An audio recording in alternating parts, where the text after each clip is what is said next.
सोचिए, कोई भी वेबसाइट एक घर की तरह है और हर घर को बनाने से पहले एक नक्शा, एक ब्लूप्रिंट तो चाहिए ही, है ना? वो ब्लूप्रिंट ही तो बताता है कि दीवारें कहाँ होंगी, दरवाजे किधर लगेंगे। बस, वेब की दुनिया में यही ब्लूप्रिंट है HTML। कभी किसी भी वेबसाइट को देखकर ये ख्याल आया है कि भाई ये सब चलता कैसे है?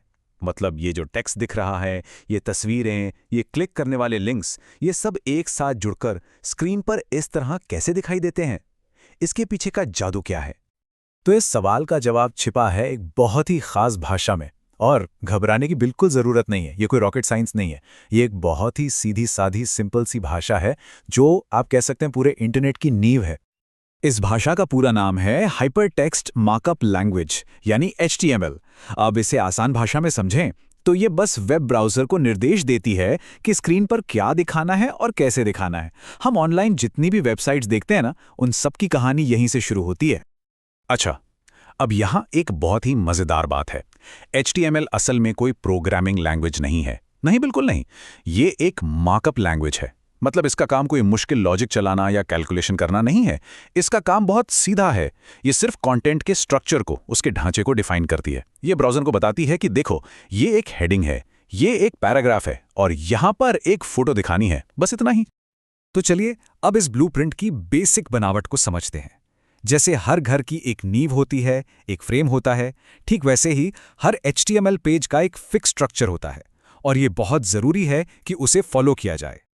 देखिए कितना आसान है ये। सब कुछ एक बड़े से HTML कंटेनर के अंदर पैक होता है और इसके अंदर दो मेन हिस्से होते हैं, हेड और बॉडी।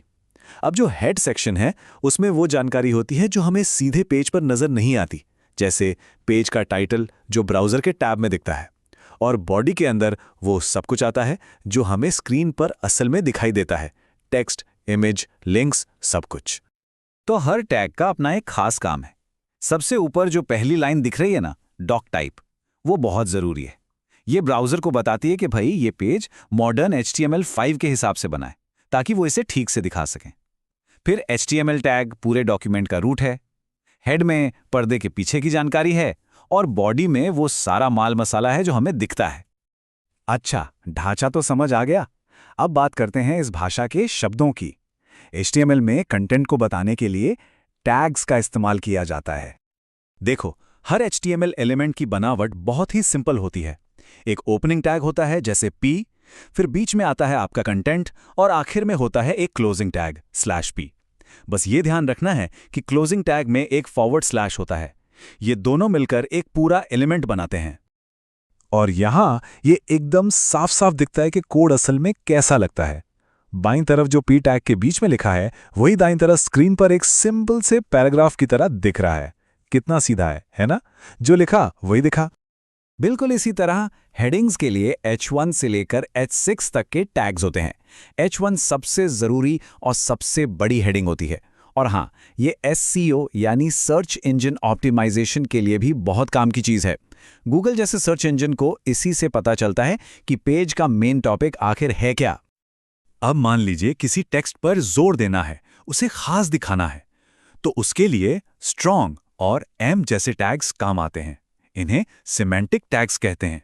सिमेंटिक का मतलब है कि ये सिर्फ टेक्स्ट का लुक नहीं बदलते, बल्कि उसका मतलब भी बताते हैं। जैसे स्ट्रॉन्ग ब्राउज़र को बताता है कि ये टेक्स्ट इंपॉर्टेंट है, सिर्फ बोल्ड नहीं। ये स्क्रीन रीडर जैसी टेक्नोलॉजी के लिए बहुत ज़रूरी होता है। एक सादा पेज तो ठीक है, पर वेब की असली पावर तो कनेक्शन बनाने में है। तो चलिए आगे बढ़ते हैं और देखते हैं कि अपने पेज को इंटरैक्टिव और विजुअल कैसे बनाया जाए। लिंक्स बनाने के लिए हम इस्तेमाल करते हैं एंकर टैग यानी A टैग। इसमें href नाम का एक एट्रीब्यूट होता है जो ये बताता है कि लिंक पर क्लिक करने पर जाना कहाँ है। और जो टेक्स्ट इन टैग्स के बीच में होता है वही हमें स्क्रीन पर नीले रंग के लिंक की तरह दिखाई देता है। अब आते हैं तस्वीरों पर। इमेज टैग यानी IMG थोड़ा अलग है, पता है क्यों? क्योंकि इसका कोई क्लोजिंग टैग नहीं होता। ये एक सेल्फ क्लोजिंग टैग है और ये सारी जानकारी देने के लिए SRC और ऐड जैसे एट्रीब्यूट्स का इस्तेमाल करता है। तो यहाँ सोर्स एट्रीब्यूट ब्राउज़र को बताता है कि इमेज फाइल रखी कहाँ है, उसका रास्ता क्या है। और जो ऑल्ट एट्रीब्यूट है उसमें हम इमेज के बारे में लिखते हैं। ये तब बहुत काम आता है जब किसी वजह से इमेज लोड नहीं हो पाती। साथ ही ये एसईओ और स्क्रीन रीडर यूजर्स के लिए भी बहुत ही ज़रूरी है।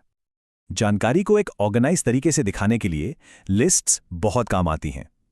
यूएल टैग से बनती है अनऑर्डर्ड लिस्ट, यानी बुलेट पॉइंट्स वाली लिस्ट, और लिस्ट का हर आइटम एलआई टैग के अंदर रखा जाता है। वैसे अगर नंबर वाली लिस्ट बनानी हो तो उसके लिए ओएल यानी ऑर्डर्ड लिस्ट टैग का इस्तेमाल होता है। ठीक है, तो अब तक हमने सारे बिल्डिंग ब्लॉक्स अलग अलग देख लिए। अब समय है इन सबको जोड़ने का। चलिए इन सबको मिला के एक छोटा सा पूरा वेब पेज बनाते हैं। इस कोड पर जरा ध्यान दीजिए। इसमें वो सब कुछ है जिसके बारे में हमने अभी बात की। डॉक टाइप, HTML, हेड और बॉडी। और एक चीज नोटिस कीजिए, कैसे टैग्स को थोड़ा अंदर करके लिखा गया है, जिसे इंडेंटेशन कहते हैं। इससे कोड को पढ़ना और समझना बहुत आसान हो जाता है। और जब ब्राउज़र इस कोड को प्रोसेस करता है तो नतीजा कुछ ऐसा दिखता है। एक साफ सुथरा स्ट्रक्चर्ड पेज। हर एक चीज जो स्क्रीन पर है वो उस कोड से जड़ी है जो हमने अभी देखा। मेन हेडिंग H1 से आई, पैराग्राफ P से और स्किल्स की लिस्ट UL से। और बस यही तो HTML का कमाल है। कुछ सिंपल से टैग्स और एक सही स्ट्रक्चर और एक सादी सी टेक्स्ट फाइल एक पूरे वेब पेज में बदल जाती है, जिसे दुनिया में कोई भी देख सकता है। तो अब ब्लूप्रिंट तो तैयार हो गया, लेकिन इसके बाद क्या? देखिए, HTML तो कहानी की बस शुरुआत है, ये ढांचा है, पर घर को सुंदर और फंक्शनल बनाने के लिए और भी चीजें लगती हैं। अगला कदम होता है CSS। CSS का काम है पेज को स्टाइल देना, रंग रूप देना, लेआउट सेट करना। और उसके बाद आती है जावास्क्रिप्ट, जो पेज में जान डाल देती है, उसे इंटरैक्टिव बनाती है। तो अगर HTML इमारत का ढांचा है तो CSS उसका पेंट और फर्नीचर है, और जावास्क्रिप्ट उसकी बिजली और पानी की सप्लाई है। तो सबसे ज़रूरी बात यह है कि अब वेब पेजों का जो बेसिक स्ट्रक्चर है वो समझ आ गया है। ये ज्ञान एक मजबूत नींव की तरह है। अब सवाल ये है कि इस नींव पर क्या बनाया जाएगा। अगर और सीखने की इच्छा है तो MDN वेब डॉक्स और W3 स्कूल्स जैसी कई बेहतरीन फ्री वेबसाइट्स हैं जो आगे का रास्ता दिखा सकती हैं, क्योंकि यहाँ से संभावनाएं अनंत हैं।